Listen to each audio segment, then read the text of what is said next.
warahmatullahi wabarakatuh. Perkenalkan, nama saya Nur Azizah, NPM 17410012. Di sini saya ingin membuat video pembelajaran secara daring, yaitu dengan KD 3.11, mengidentifikasi informasi pada teks ulasan tentang kualitas karya, film, cerpen, puisi, novel, karya seni daerah yang dibaca atau diperdengarkan. Dan KD 4.11 menceritakan kembali isi teks ulasan tentang kualitas karya, film, cerpen, puisi, novel, karya seni daerah yang dibaca atau didengar. Silahkan disimak video dari saya. Assalamualaikum warahmatullahi wabarakatuh. Bagaimana kabar kalian hari ini? Alhamdulillah, semoga sehat selalu ya. Sebelum kita memulai pelajaran pada pagi hari ini, alangkah baiknya kita berdoa terlebih dahulu. Berdoa sesuai keyakinan dan kepercayaan masing-masing dimulai. Selesai. Di sini kita akan belajar mengenai teks ulasan. Ada yang tahu apa itu teks ulasan? Ya, teks ulasan atau resensi yaitu suatu teks yang berisi ulasan, penilaian, atau review terhadap suatu karya seperti film, drama, atau bahkan sebuah buku. Di saat mengulas sebuah film dan drama, kamu harus bersiap kritis supaya berkontribusi buat kemajuan drama atau film ke depannya. Ulasan mempunyai fungsi buat menimbang, menilai, dan mengajukan kritik terhadap karya atau peristiwa yang diulas tersebut. Di sini ada yang tahu apa saja tujuan teks ulasan? Tujuannya yaitu menunjukkan pandangan atau penilaian penulis resensi terhadap suatu karya, memberikan informasi kepada publik tentang kelayakan yang dimiliki suatu karya, membuat pembaca buat mengetahui isi suatu karya, memberikan informasi kepada pembaca tentang kelebihan dan kekurangan karya yang diulas atau diresensi, dan juga mengetahui perbandingan karya tersebut dengan karya lain yang sejenis. Selain tujuan, yaitu teks ulasan mempunyai ciri-ciri, yaitu satu, strukturnya terdiri atas orientasi, tafsiran, evaluasi, dan juga rangkuman. Memuat informasi berdasarkan pandangan atau opini penulis mengenai suatu karya atau produk. Opininya berdasarkan fakta yang diinterpretasikan dan juga mempunyai nama lain yaitu resensi. Adapun juga struktur teks ulasan. Struktur teks ulasan merupakan susunan yang membangun sebuah teks ulasan sehingga menjadi suatu teks yang utuh. Di sini ada yang mengetahui apa saja struktur teks ulasan? Yaitu satu, orientasi. Orientasi itu apa sih? Orientasi yaitu bagian utama atau pertama yang menjelaskan mengenai gambaran umum sebuah karya film pendek, drama, atau sebuah buku yang akan diulas. Bagian dari orientasi ini memberikan penjelasan kepada si pembaca tersebut mengenai apa yang dibahas di dalamnya. Yaitu yang kedua ada tafsiran. Tafsiran merupakan bagian yang berisi penjelasan detail mengenai sebuah karya yang akan diulas.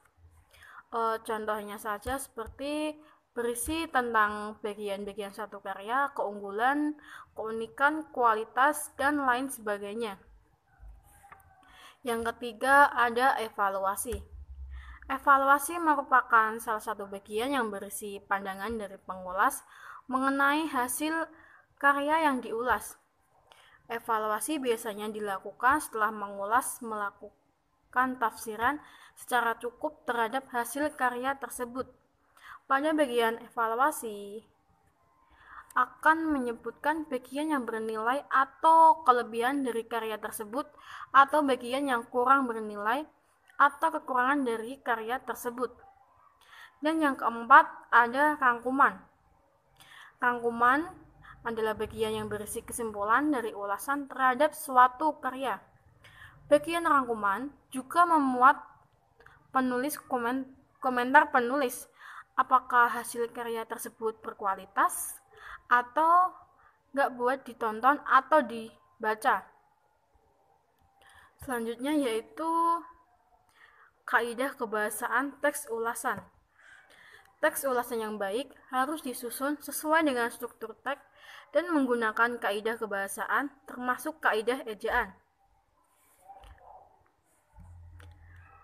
Apa sih contoh dari kaidah kebahasaan dalam teks ulasan film atau drama? Yaitu satu, adanya istilah. Istilah itu berupa kata atau gabungan kata yang dengan cermat mengungkapkan makna konsep, proses, keadaan, atau sifat yang khas dalam bidang tertentu.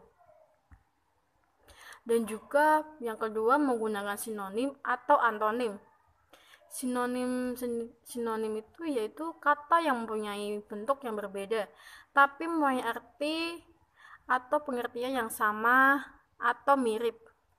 Contohnya, obrolan orang itu mirip dengan dialog dalam film Romeo dan Juliet.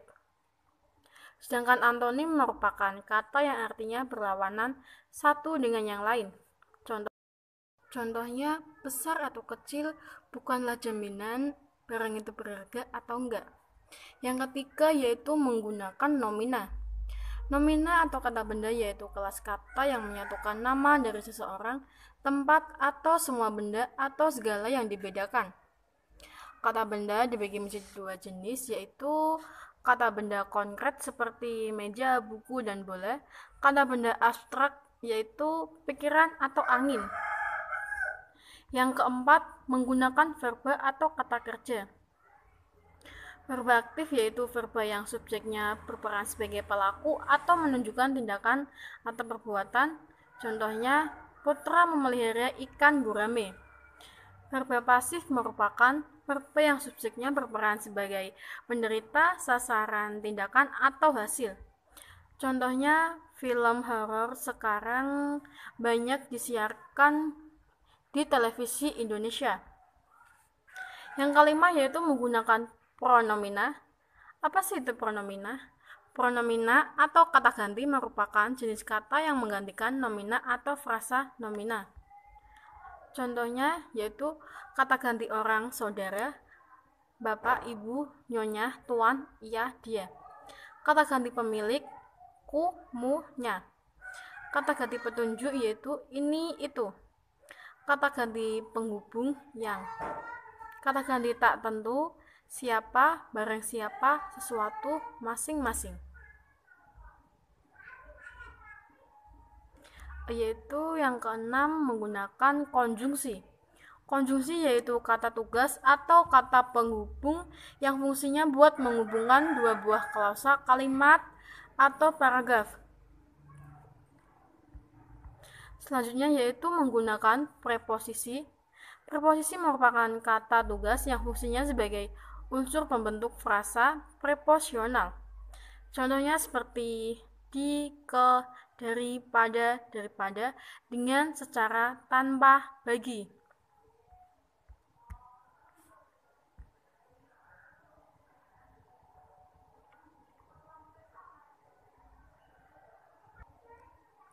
Selanjutnya yaitu jenis-jenis teks ulasan.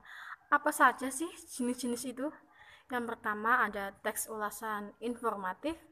Teks ulasan jenis informatif ini berisi tentang gambaran singkat, padat, dan umum pada suatu karya. Dan juga yang kedua ada teks ulasan deskriptif. Teks ulasan deskriptif ini berisi tentang gambaran detail pada setiap bagian suatu karya tersebut.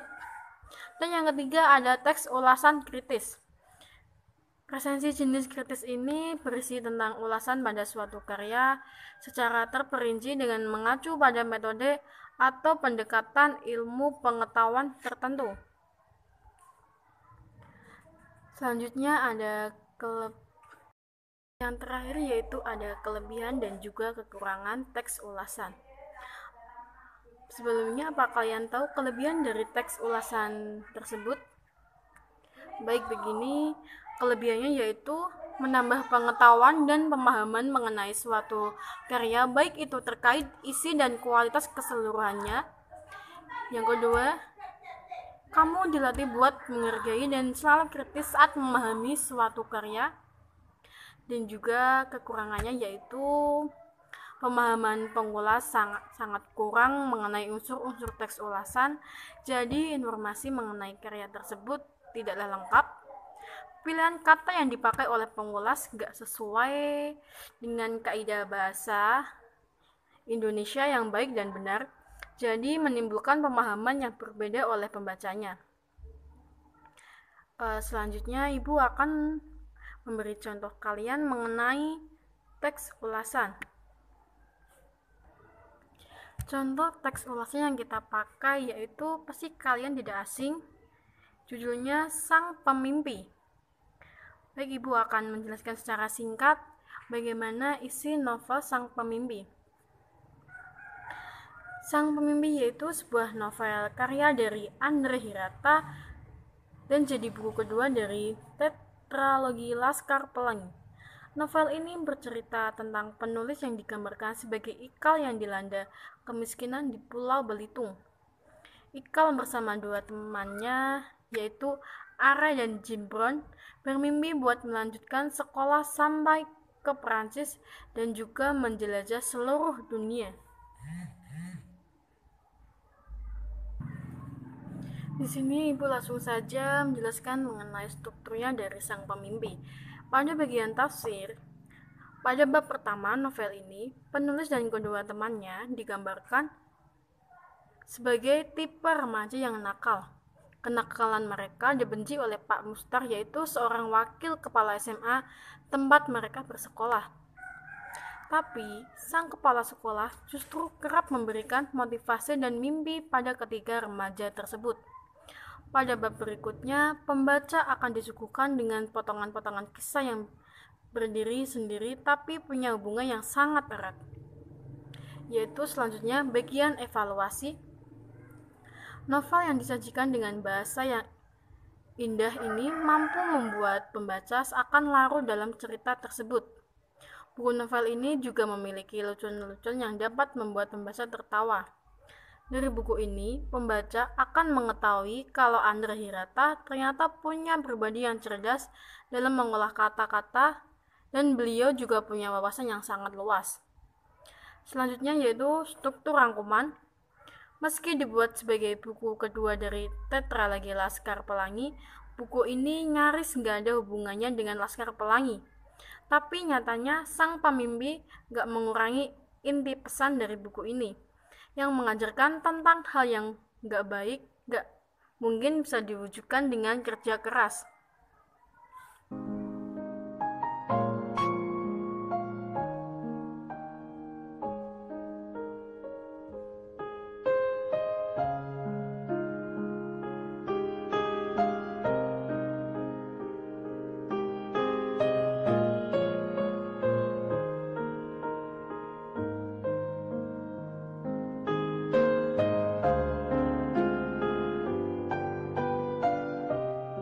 Sekian video pembelajaran daring dari saya. Apabila terdapat kesalahan kata atau kekurangan saya dalam menyampaikannya, saya minta maaf. Terima kasih. Wassalamualaikum warahmatullahi wabarakatuh.